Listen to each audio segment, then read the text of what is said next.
Thank you. Right.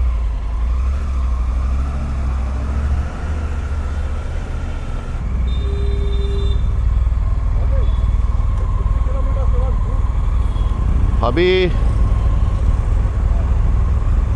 इधर जाना है. After a peaceful day at Nanded, we packed up and hit the road again, headed towards Aurangabad, which is about a 6-hour ride.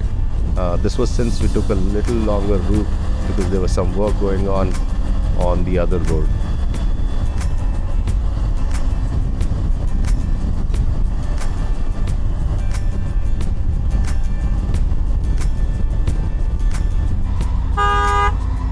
कहाँ जाना है?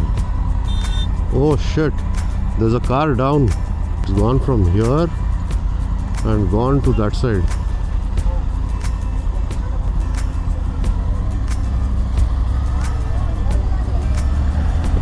That was a really bad accident. Just look at the condition of this bus. It looks like it's just been brought out from the museum, and this was used during the British time.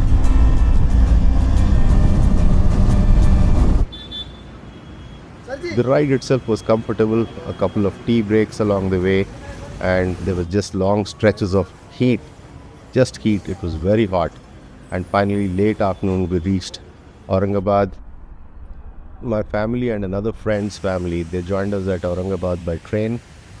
We reached Aurangabad only late afternoon, so we just relaxed and planned our visit to Ellora the next day. If you've not been to Ellora, let me say, it's not just a tourist spot, it's a UNESCO World Heritage Site. And believe me, you should take a guide or you'll never understand the history of what's in each cave. Ellora is unique because it brings together 3 major religions, Buddhism, Hinduism and Jainism, all in one place. And these caves aren't just temples or monasteries, they are stories that are carved in stone. This whole place is a complex of 34 caves, carved straight into the rock face of the Tarnandri Hills. And the most insane part, these caves are carved out by hand on the vertical face of the hills centuries ago, using basic tools and sheer patience. We started from the Jain caves, which are towards the end and built around 9th, 10th century. And these are smaller but super intricate. The details on the pillars, the carvings of Mahavir, the geometric precision, everything is so delicate. And that's because these are the newest of the caves, and I'm sure they must have had better tools than what the others had. But just imagine, still these are about 1100 years old. Next, we move into the Hindu caves. Just moving 50-100 meters between these caves, and you're actually moving between crossing centuries of work and history. The Hindu caves are built during the Rashtrakuta dynasty, roughly about 5th to the 8th century. These are a little more detailed and dramatic, full of sculptures of Shiva, Parvati, Vishnu, Ravana, and the scenes from all the mythological epics. The scale just keeps increasing as you go deeper into the complex. You'll really be amazed with the size of these sculptures. They are huge. And think of it, all carved, vertically inside. Moving on, we come to the Buddhist caves, which are the oldest. And these are dating back to around the 5th, 6th centuries. And you'll see large prayer halls, carved Buddhas in meditation, and these calm, quiet spaces that almost echo with peace. Every step you take here is like walking through time. It's mind-blowing to think that all of this was carved without any modern machines, just chisels, hammers, and generations of dedication. Almost about 1500 years back.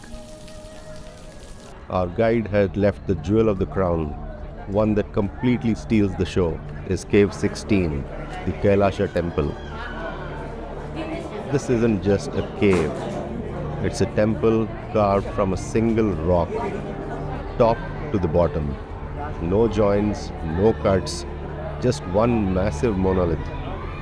It's dedicated to Lord Shiva, and they say it was built to resemble Mount Kailash, his mythical home. The crazy part, instead of carving on the hillside like the other caves, the artisans started at the top of the rock and carved downwards. It's like reverse construction.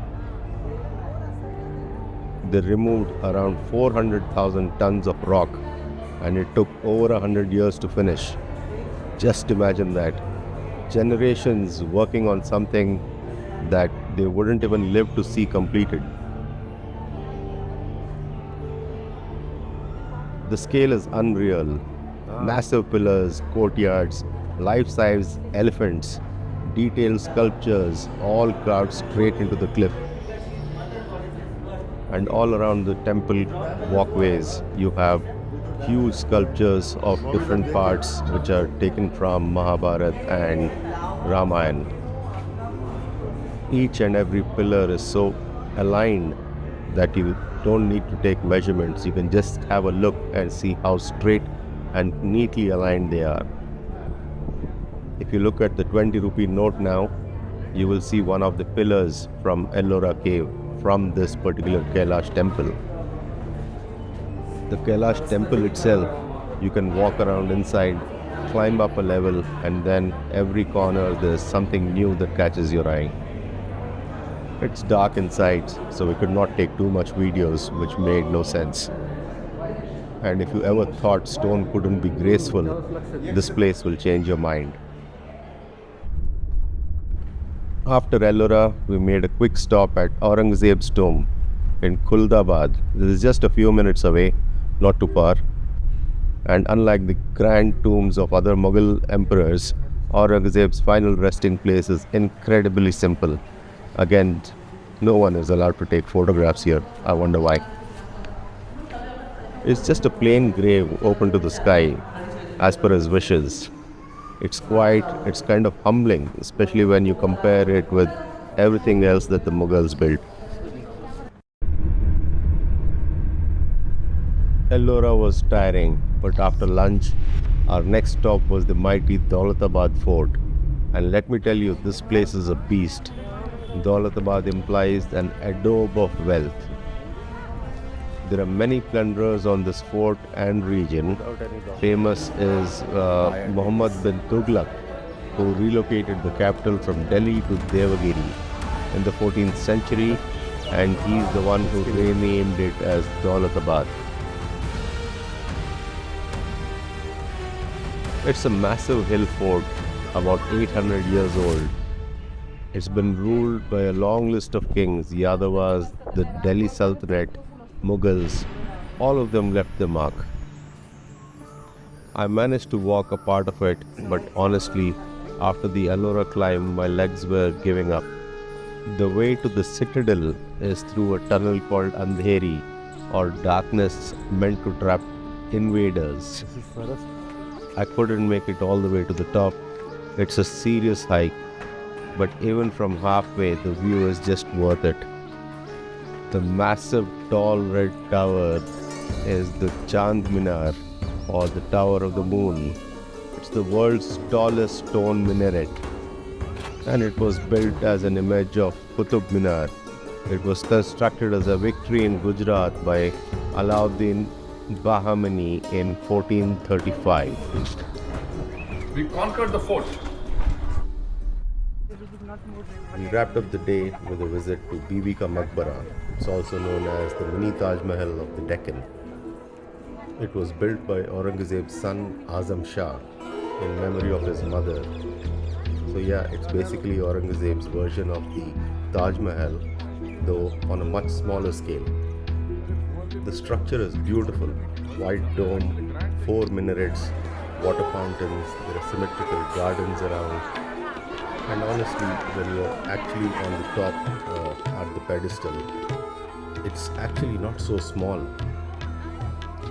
It's built almost exactly like the Taj Mahal, and it's just that the Yamuna river is not there at the back.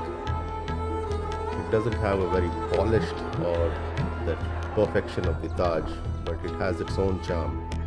And of course, you can see that it's not maintained very well. There's less crowd, there's more breathing space, and it's just quite graceful energy. We packed up too many things in one day. It was tiring, but really worth it. And we did enjoy seeing all these beautiful historic places.